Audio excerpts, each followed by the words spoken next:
Welcome friends, in this video Amelia and I will tell you about Escape Room, the game Jumanji. My kids and I watched the two latest movies in the Jumanji family, really enjoyed them. These days of pandemic we don't get to have game night with other friends, and so we just play among ourselves with each other, and so it seems to be a good thing to have an escape the room game with a theme that is familiar to us and that we like very much, because you love the movies, right? Yeah, they're really fun. So much fun.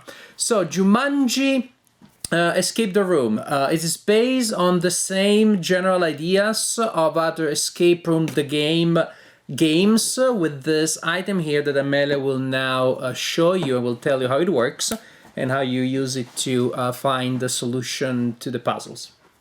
Okay, so this is the Chrono Decoder. It has the timer on it. Right now it's set to 60 seconds, and that's what you Minutes? need for minutes. Yeah, 60 seconds. And that's what you have for the two actual adventures. There's 15 minutes for the tutorial.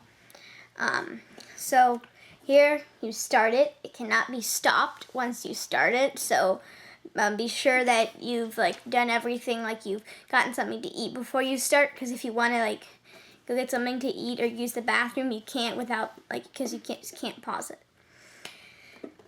And then for each of the puzzles, there will be, you need to use these keys. There are 8, and you use 4 for each puzzle.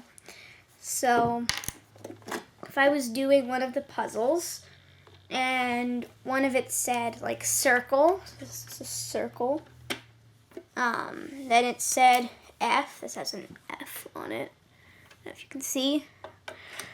And then it said double arrow. It's double arrows there.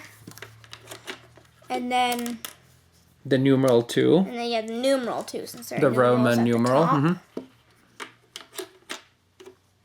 And then it wasn't But started. it hasn't started, yeah. But yeah. if And that's then it would make a sort of dinging sound. If you got it right. If you're right, and then it'll make a buzzing noise if you are wrong. and it takes a minute away. Yeah. So each adventure is basically divided into 3 envelopes. Each has a number of components, and when you start that section of the scenario, you dump them out, you prepare them. You may have to do a little bit of something to prepare them. I cannot tell you the details, of course. And you solve that puzzle. Again, each puzzle is a code made of 4 bits or pieces, which can be any combination of, again, letters, Arabic numerals, Roman numerals, shapes, because these keys have different, are coded in a lot of ways. So that's the general idea.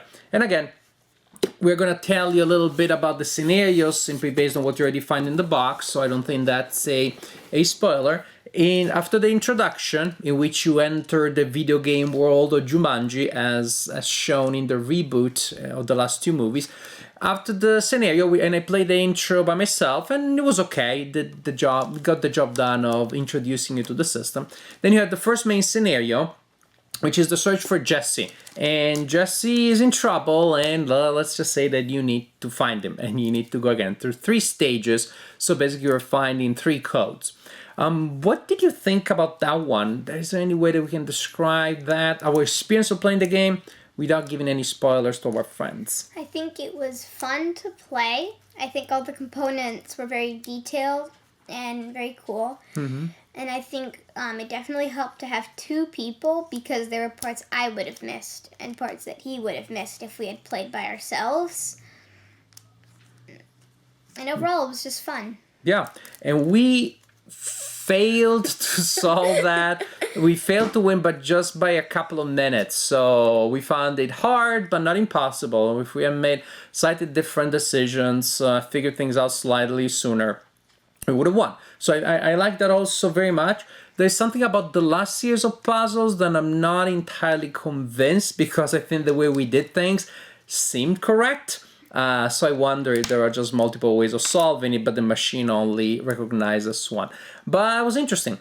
Something that we need to point out is that the components will get destroyed or damaged in different ways as you play, and that's meant twice. Exactly, unless you reload it, which is you can go on the website of the publisher and you find the templates of the components that are destroyed during the game, and you can print them out. So in case then you want to host a game night where some friends that don't know the puzzles, you want to host that so they can play it, you want to pass along your copy, but definitely you will play each scenario only once, probably, because once you know the puzzles, there isn't any joy in replaying them.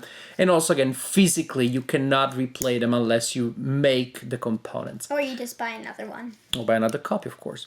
And then we have Break the Curse, in which it's very similar to, again, this is probably more similar to the movies. I found that the first scenario, The Search for Jesse, didn't really remind me of the movie. I think that the connection was very, very vague or non-existent, really. Like, there were some characters from the movie, but, like, what you did was, like, I wouldn't see the connection. Yeah, but the second main scenario, Break the Curse, that felt like there are certain things that have themes connected to the special powers and abilities of the characters. In particular, one who is my favorite character, but I cannot tell you anything because that'd be a spoiler. But I like the fact that there is a lot more of a connection there. It feels a lot more like, oh, this really is about Jumanji. And if you've watched the movies and you've played the game, you'll probably get what we're meaning. Yeah. And this one we won barely, like in the last couple of minutes. So that's ideal, because if you win in the first 5-10 minutes, too easy. Probably physically impossible, but well, who knows? With our big brains, if we weren't always exhausted because of the pandemic. But my point is that. Winning in the last couple of minutes is just the ideal thing. Yeah. Because you had that tension, we may or may not make it. And we kind of, at the last minute, I had to guess a key or two. But we guessed it right.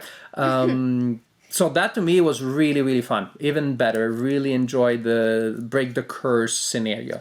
Because of that. Because the difficulty was just right.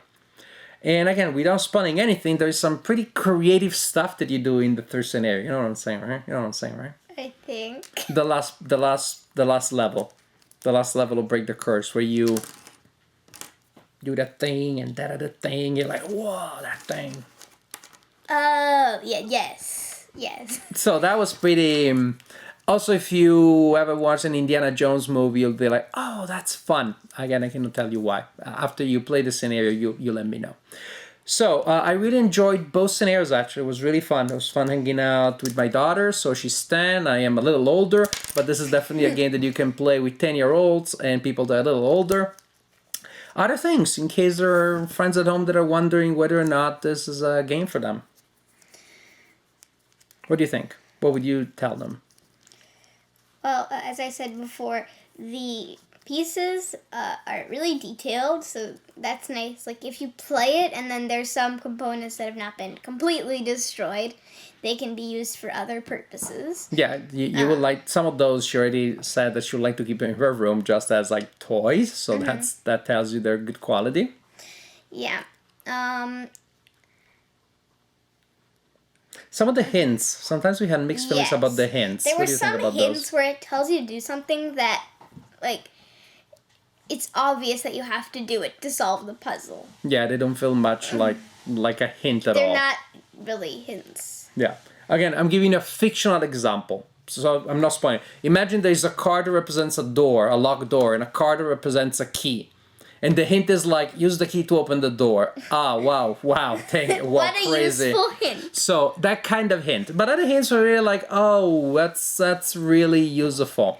Other hints were really nice. Yes, and some points, the very last puzzle, the second key, I would not have guessed it. We would not have guessed it without the hint. The second key of the last puzzle. So, I personally enjoyed it. Of course, there is the problem, the catch that you're buying a game, which is not too expensive, but still real money, that you're going to play twice, and really you're going to play for 2 hours. That's it, 2 hours, 2 hours and 15 minutes. 2 hours and 15 minutes. There you go. I love the accuracy. 2 hours and 15 minutes. And then you can trade it or give it to somebody after you reload it. But that's it. It's a highly consumable, highly volatile game. But we spent a nice Sunday afternoon playing through the scenarios. Had a good time, so I don't regret buying the game. And if you're okay with the sort of like Pact with the Devil that you're making, to buy a game that you can play for only 2 hours and 15 minutes, then Escape the Room, the game Jumanji, then that's a good purchase. Anything else you'd like to add? I just want to say that the box is right. It says ages 10 and up, and you said it's good for ages 10 and up. So for once, you're actually agreeing with the box. You're right, because she knows I very often disagree with the boxes. Okay, that's just a suggestion. But this time, I agree. Thank you, friends. Thank you for watching.